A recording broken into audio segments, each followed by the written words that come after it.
It is our honor to be here with Rene Portland, the longtime Penn State women's basketball coach, on with us here at the Philadelphia Sports Hall of Fame induction dinner. Rene, congratulations on a tremendous honor. Thank you. Thank you. I'm very excited about tonight. Taken aback a little bit by all the excitement, but I'm with two Penn Staters. There you go. So That's great. It's great. And we are big supporters of the basketball programs, both men's and women's, and really great strides made while you were there, and Coquise has continued that now. What does it mean to you to see where the program is now and to know that really you were a instrumental part in all of that? Well, when I started at Penn State, I had a great supporter on my side, and that was Coach Paterno. And so it was pretty easy to go to him and cry for equality and all those kind of things. To have him on my side, I got a lot of good things done.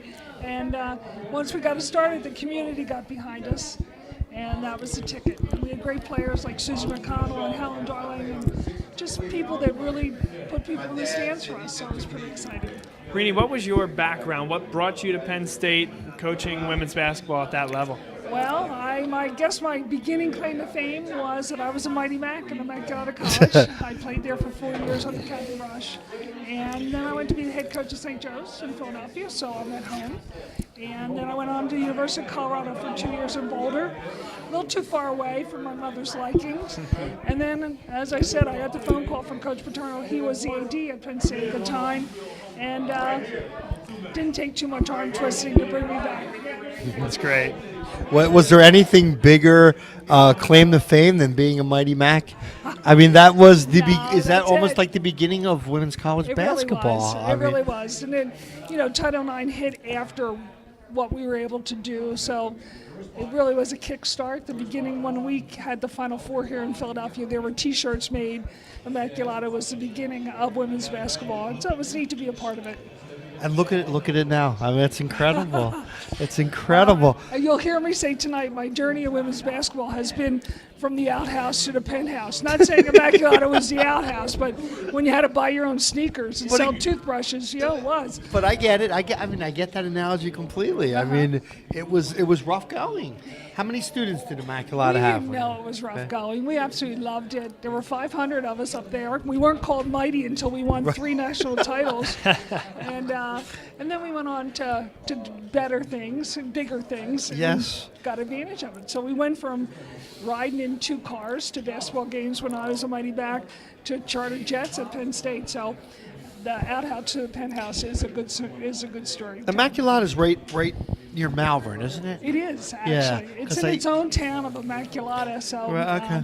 I guess Good Sisters can do anything. They got us to win a national title, and they got their own town named after them, and they really they blessed us all with a lot of good things. Coach, was it a 30 for 30 that they did with Immaculata? I know they did a documentary. They actually did a movie called The Mighty Macs. Right. I'm sorry. You're right. It was a movie a couple years back. Some of our teammates actually went dressed as nuns and played the part of the nuns because they had people play the part of all the players.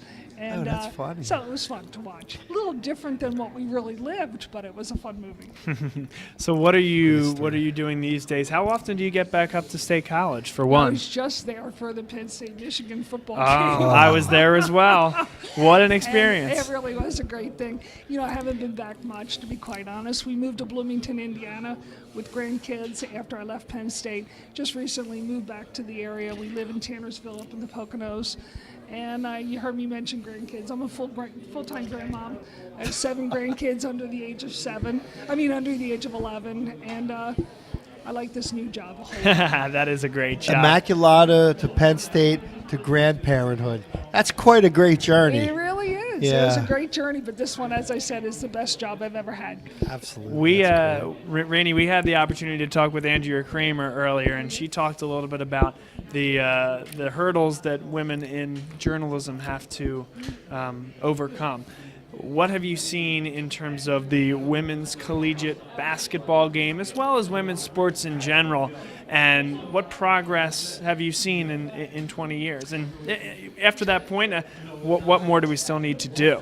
There's a whole lot more we need to do, but there's been a lot of great strides. You know, the Immaculata team was the first team to ever play in Madison Square Gardens as a women's basketball team. We were the first team on national TV when we played the University of Maryland back in 1975.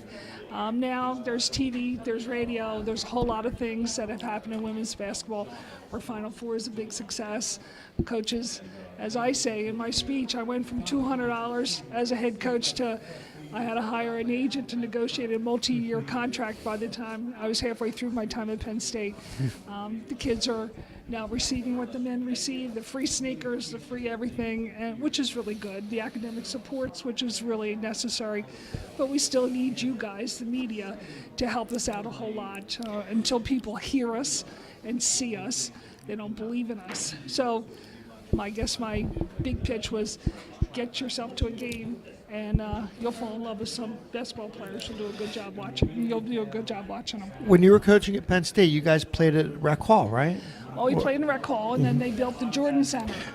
And it was pretty funny because we had sold out the Rec Hall, and they actually stopped the doubleheaders with our men's team because the women were outdrawing them at the time.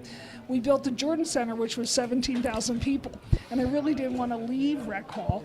And Paterno said to me, you don't have a choice. You fight for equality all the time. Get your butt down to the Jordan Center because we're moving the men. We're moving you too.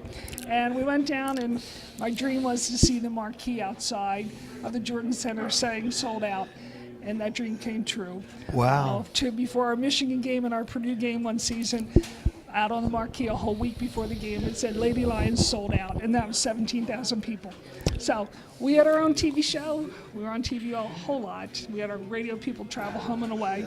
So, yeah, it was a good thing.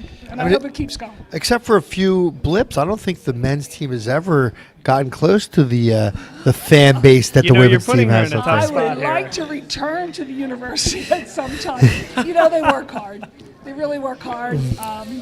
You know, we get tremendous support at Penn State, and I would hope I can see people leaving now Philadelphia to come play at Penn State, and I know the last few recruiting classes had Philadelphia kids in it, so I would hope the Coach Chambers is able to keep that connection because it's probably a real good connection to have. It is, and he's doing a great job with the program. He's a good person. He is. Yep. He is. And that Roman Catholic, you're a Philadelphia girl, so you know about Roman Catholic and Philadelphia Catholic League basketball. Yep. So, well, we really hope you enjoy your evening. Rene Portland, much. Thank you so much for coming on with us. Thank and you. Thanks Good for being nice Thank you so much. Both of you. Really a pleasure. Really fun. And thanks for being such a great advocate of Penn State basketball and all you've done. Thank you very much. Take care and congratulations once again. Thanks. Thank you, Coach. You're welcome. Wonderful.